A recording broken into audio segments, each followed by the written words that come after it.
سلام پر تاسو ستړي مشه لیدونکو هیله ده روغ به وای پام راګرځوم د نن ورځو مهمو خبرونو ته د پښتون ژغورنې غورځنګ د وژل شوي غړي عارف وزیر مړی د اسلام آباد له پیمیز روغتونه د سویلي وزیرستان واڼه پر لور واستول شو.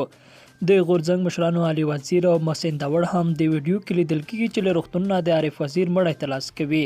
عارف وزیر پرون جمعه ماښام واڼه کې په وسلوال برید کې ټپي شوی و او نن شنبه اسلام آباد روغتون کې ساه ورکړه.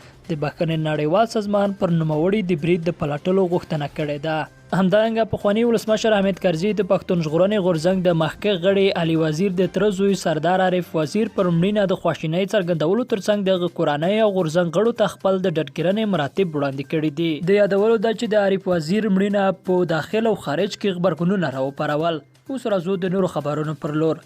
د عامه روغتیا وزارت وایند وحید معیار وایي چې په تیرو 24 ساعتونو کې د کرونا وایروس 109 یا نور مثبت پیښې ثبت شوې دي.